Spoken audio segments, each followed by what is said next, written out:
Joana de Ângeles. Psicografia de Divaldo Pereira Franco. Causas que levam à depressão.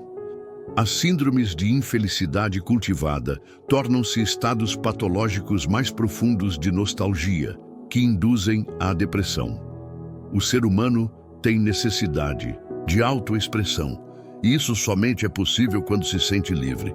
Vitimado pela insegurança e pelo arrependimento, torna-se joguete da nostalgia e da depressão, perdendo a liberdade de movimentos, de ação e de aspiração, face ao estado sombrio em que se homizia. A nostalgia reflete evocações inconscientes que parecem haver sido ricas de momentos felizes, que não mais se experimentam. Pode proceder de existências transatas do espírito, que ora as recapitula nos recônditos profundos do ser, lamentando, sem dar-se conta, não mais as fruir, ou de ocorrências da atual.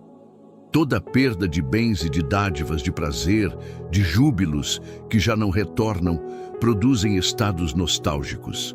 Não obstante, essa apresentação inicial é saudável, porque expressa equilíbrio, oscilar das emoções dentro de parâmetros perfeitamente naturais. Quando, porém, se incorpora ao dia a dia, gerando tristeza e pessimismo, torna-se distúrbio, que se agrava na razão direta em que reincide no comportamento emocional. A depressão é sempre uma forma patológica do estado nostálgico.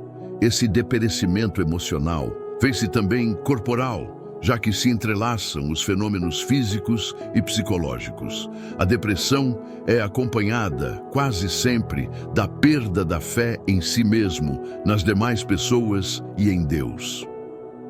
Os postulados religiosos não conseguem permanecer, gerando equilíbrio, porque se esfacelam ante as reações aflitivas do organismo físico. Não se acreditar capaz de reagir ao estado crepuscular caracteriza a gravidade do transtorno emocional. Tenha-se em mente um instrumento qualquer. Quando harmonizado com as peças ajustadas, produz sendo utilizado com precisão na função que lhe diz respeito. Quando apresenta qualquer irregularidade mecânica, perde a qualidade operacional. Se a deficiência é grave, apresentando-se em alguma peça relevante, para nada mais serve. Do mesmo modo, a depressão tem a sua repercussão orgânica ou vice-versa. Um equipamento desorganizado não pode produzir como seria de desejar. Assim, o corpo em desajuste leva a estados emocionais irregulares, tanto quanto esses produzem sensações e harmonias perturbadoras na conduta psicológica. No seu início, a depressão se apresenta como desinteresse pelas coisas e pessoas que antes tinham sentido existencial, atividades que estimulavam a luta, realizações que eram motivadoras para o sentido da vida. À medida que se agrava, a alienação faz que o paciente se encontre em um lugar onde não está a sua realidade. Poderá deter-se em qualquer situação, sem que participe da ocorrência, olhar distante e a mente sem ação, fixada na própria compaixão, na descrença da recuperação da saúde. Normalmente, porém, a grande maioria de depressivos pode conservar a rotina da vida, embora sob expressivo esforço, acreditando-se incapaz de resistir à situação vexatória, desagradável, por muito tempo. Num estado saudável, o indivíduo sente-se bem, experimentando também dor, tristeza, nostalgia, ansiedade, já que esse oscilar da normalidade é característica dela mesma. Todavia, quando tais ocorrências produzem infelicidade, apresentando-se como verdadeiras desgraças, eis que a depressão se está fixando, tomando corpo lentamente, em forma de reação ao mundo e a todos os seus elementos. A doença emocional, desse modo, apresenta-se em ambos os níveis da personalidade humana, corpo e mente. O som provém do instrumento. O que ao segundo afeta, reflete-se no primeiro, na sua qualidade de exteriorização. Ideias demoradamente recalcadas, que se negam a externar-se, Tristezas, incertezas, medos, ciúmes, ansiedades contribuem para estados nostálgicos e depressões que somente podem ser resolvidos à medida que sejam liberados, deixando a área psicológica em que se refugiam e libertando-a da carga emocional perturbadora.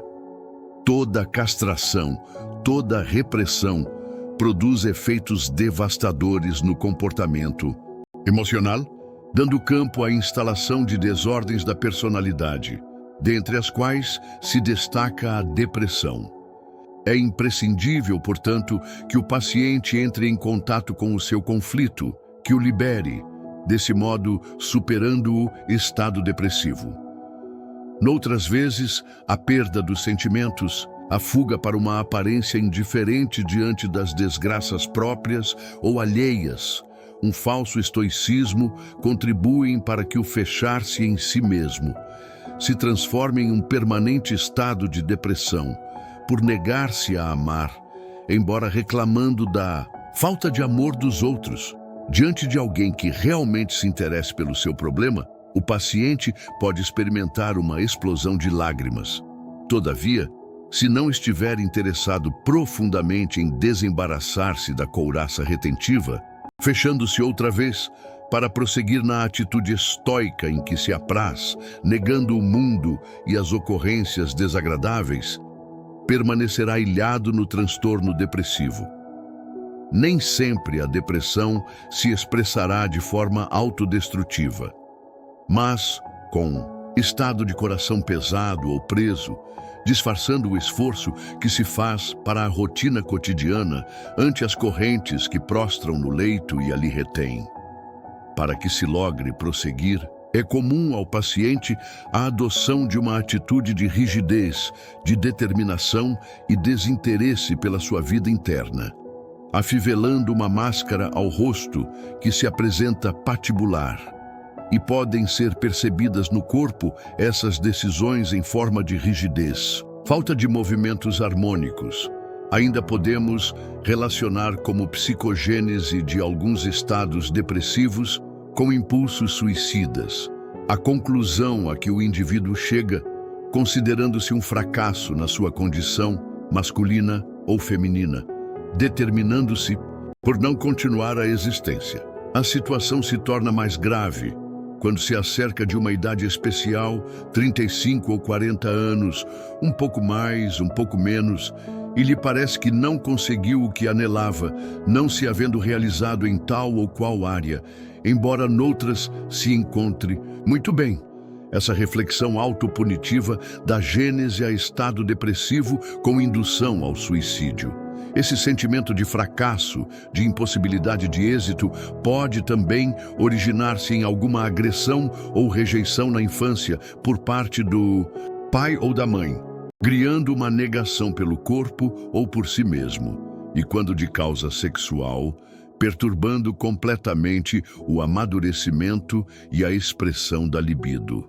Nesse capítulo, anotamos a forte incidência de fenômenos obsessivos que podem desencadear o processo depressivo, abrindo espaço para o suicídio, ou se fixando a partir do transtorno psicótico, direcionando o paciente para a etapa trágica da autodestruição. Seja, porém, qual for a gênese desses distúrbios, é de relevante importância para o enfermo considerar que não é doente, mas que se encontra em fase de doença, trabalhando-se sem autocomiseração nem autopunição para reencontrar os objetivos da existência. Sem o esforço pessoal, muito dificilmente será encontrada uma fórmula ideal para o reequilíbrio, mesmo que sob a terapia de neurolépticos. O encontro com a consciência, através de avaliação das possibilidades que se desenham para o ser, no seu processo evolutivo tem valor primacial, porque liberta-o da fixação da ideia depressiva, da autocompaixão, facultando campo para a renovação mental e a ação construtora. Sem dúvida, uma bem orientada disciplina de movimentos corporais revitalizando os anéis e proporcionando estímulos físicos, contribui de forma valiosa para a libertação dos miasmas que intoxicam os centros de força. Naturalmente, quando o processo se instala, nostalgia que conduz à depressão, a terapia bioenergética, Reich, como também a espírita, a logoterapia, Viktor Frankl, ou, conforme se apresentem as síndromes, o concurso do psicoterapeuta especializado, bem como de um grupo de ajuda, se fazem indispensáveis. A eleição do recurso terapêutico deve ser feita pelo paciente se dispuser da necessária lucidez para tanto, ou a dos familiares, com melhor juízo, a fim de evitar danos compreensíveis, os quais, ocorrendo, geram mais complexidades e dificuldades de recuperação. Seja, no entanto, qual for a problemática nessa área, a criação de uma psicosfera saudável em torno do paciente, a mudança de fatores psicossociais no lar e mesmo no ambiente de trabalho, constituem valiosos recursos para a reconquista da saúde mental e emocional. O homem é a medida dos seus esforços e lutas interiores para o autocrescimento, para a aquisição das paisagens emocionais.